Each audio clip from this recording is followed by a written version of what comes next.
So after today, how does the conversation continue for women in Africa in London? Yeah. That's a very good question. It is. That question? No, seriously, you guys don't have questions?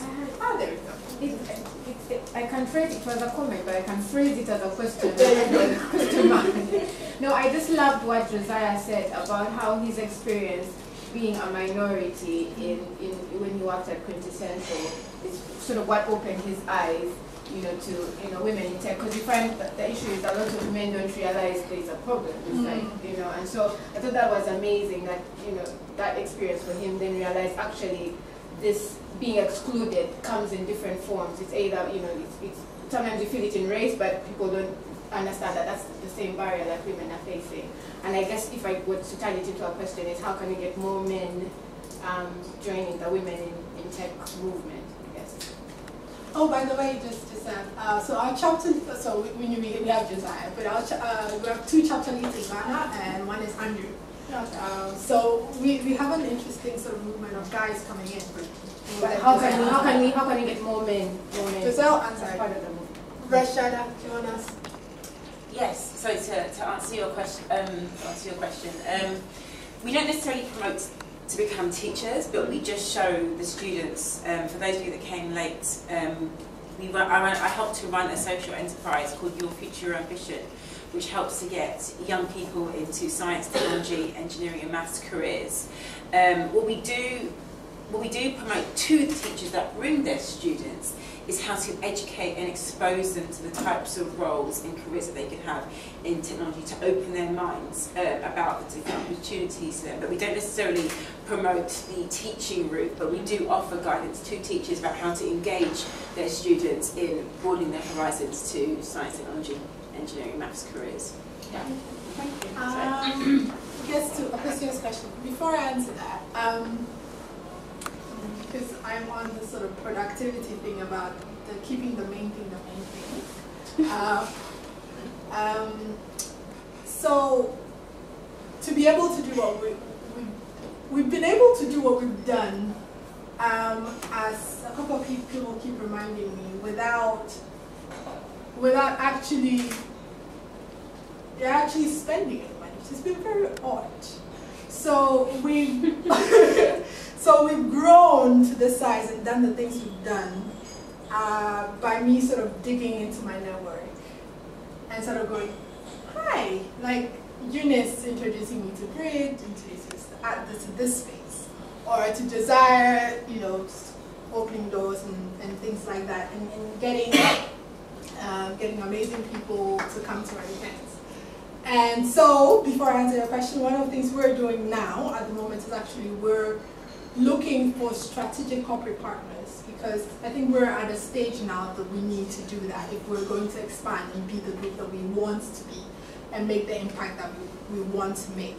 So companies that might be looking into Africa, but also are passionate about women and women leadership, that want to partner with us to take this. So we've got women in 30 African countries. We could have a chapter in every African country, but it's easier to do if you have money, right? So that's one.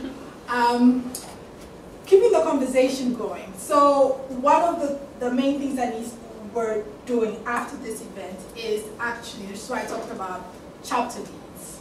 So this, we've done it sort of the other way around here. So usually we find a chapter lead and then we do an event.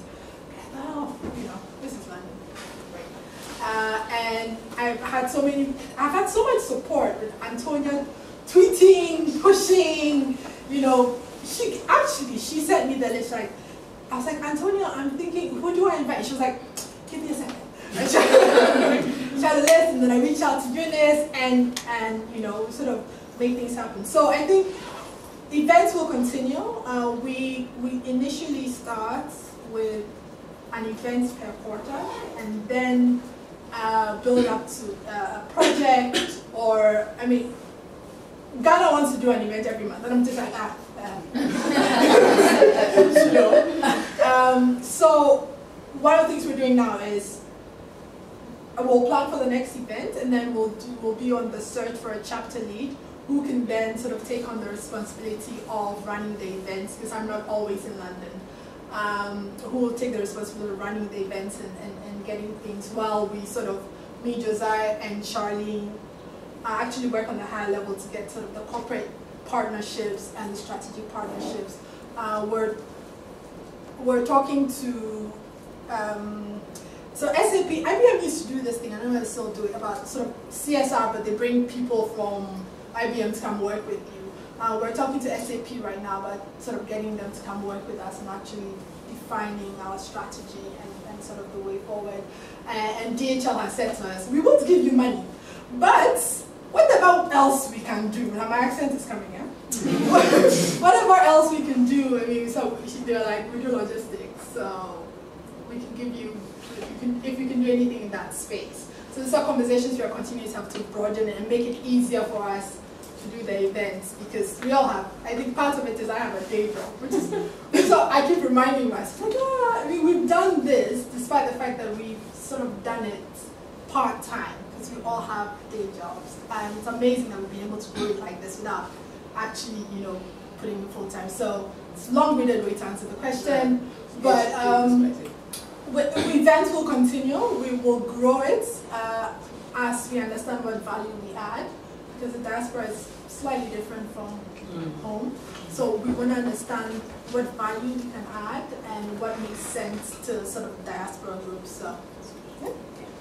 I know it's probably more of kind of comment really. So I think to Ethel's point about how to continue the conversation. So I think I even mentioned my day job. I don't think I did. So my day job is I work at Vodafone Global Enterprise, and I'm a fixed infrastructure specialist. So I sell technology to large corporate organisations, and I advise them on their technology strategy over the kind of short, medium and long term.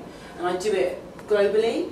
And I think to Ethel's point about kind of women and continuing the conversation, maybe it might be a good suggestion to reach out to the women networks in the corporates to kind of continue the conversation, not only to have the senior female leaders come and join forces with you, but also a lot of the female networks in the corporates put on events as well, where you meet other like-minded people. So that was just a suggestion really to you guys to help continue the conversation, because I know certainly Vodafone would help with that. Since you guys pushed Ultima, which I'm still bitter about, because I quite like that. Sorry, for those that weren't there. So the country head of Microsoft Ghana was pushed by Vodafone Global, so she's now in London. She was meant to be at the event today, because she was actually one of the very first speakers. So she was like, "We are doing an event in London." And I was like, "Oh, yes, I'll send you a ticket." But she wasn't able to make it today. So, yeah, sure. I mean, I'm definitely going to be reaching out to Vodafone. You've got the guy's question. Okay. Two things. I think such events you can bring either your business partner along or a friend who's already in the tech world anyway. You bring them along to events like that for them to kind of pretty much hear about the barriers that women face in tech. And also, do not approach it in such an aggressive way, and I hate that word aggressive, because what happens is, again, we have the numbers, right? And we have the whole old mentality that we're not going to let you in. Not because we don't feel like you're not capable.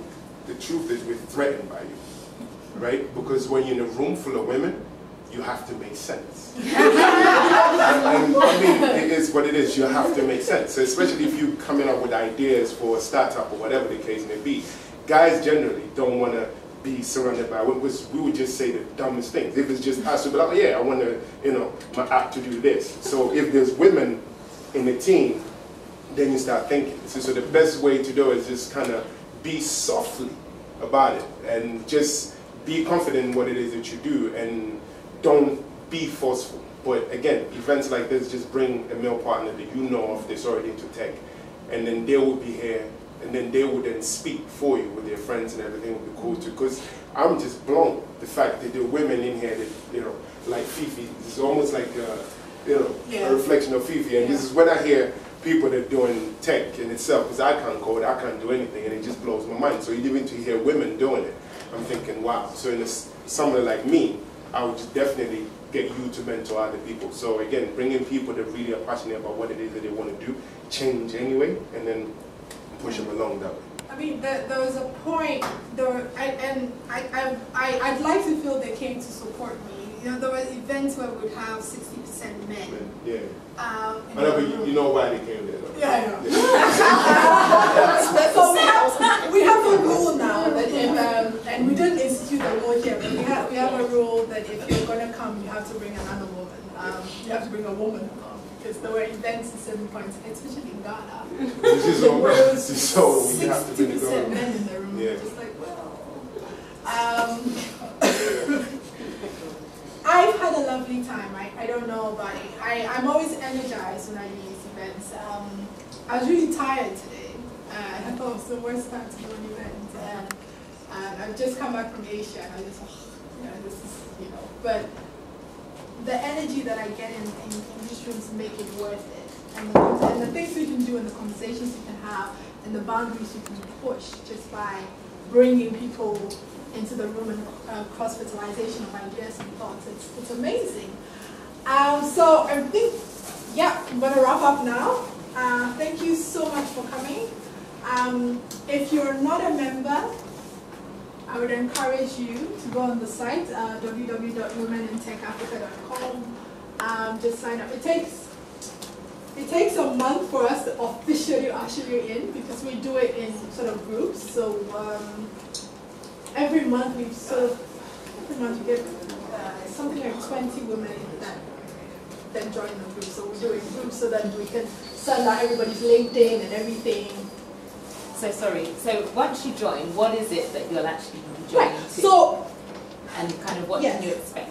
Right, so that's an interesting question. So when you join, you sort of, you get put in the membership database, and we do a lot of, so we send out a lot of information. So one, again, about, I talked about a project where we're doing blogging and people sharing sort of thoughts, dreams, and things like that, where there are projects coming up, like we did International Women's Day, sort of training women. There's also a likely DHL project, but there's also projects around, which we've been talking about, which is skills transfer, right? So getting someone, so we'll have webinars. So we do a lot of projects, which is why I'm struggling to sort of go. So there are projects that we do as we go along. So there's a skills transfer bit, which is people literally teaching each other. So Antonia will have, her day to sort of share what skills she has. We'll have the new country manager, IBM Ghana, to speak about her journey and what she's learning. So it's essentially what we do virtually online is a lot of information sharing, right? And also we're very careful about sort of curating connections, right? So a lot of people will email me and say, we have a job, or we have this and we have that. So the more active people are, the more I know sort of who I'm sending what to and that kind of thing. So for the moment though, so you're that link, and obviously you're a very busy woman, but you're probably inundated with things like that. So is it not a platform for people that are specifically interested in kind of technology and being obviously a woman, wanting maybe to focus on having more women employees, and then kind of it being a springboard for those people with those exact skills? Right. So right now you're the kind of middle person. Well, okay, so I say in so now that for a long time it used to be just me, but now we sort of have the core team, and then we have the chapter leads. The chapter leads are really responsible for opportunity creation or fire starting in their countries, right? And the idea is once we have a chapter lead for London, they will then do a lot of, and that's something that's hard to automate. I mean, a lot of these membership websites, and that's fine.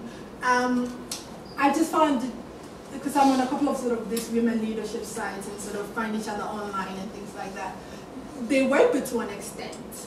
And so we like to have the human factor in making the networking happen. The core tenet is opportunity creation and then affecting. So helping each other and then helping our community. So we will sort of create the opportunities for you to find the things that you need. But then part of being a member is also then you donating your skills to affecting, your community. I don't know if I've answered. Again, part of it is we're figuring out. No, it does. Okay, so we have an opportunity, us here, that we have an opportunity to shape that part of it from the English perspective, right? I think so in the long term, it's just going to be a situation, for example, if one of you wanted to create, I think someone was talking about like a virtual changing room, right? And that's your idea, but then again, you don't have the necessary skills to go with it. See, so you can post on there and then form a team and then say, okay, that person is here. And whether it's a situation where,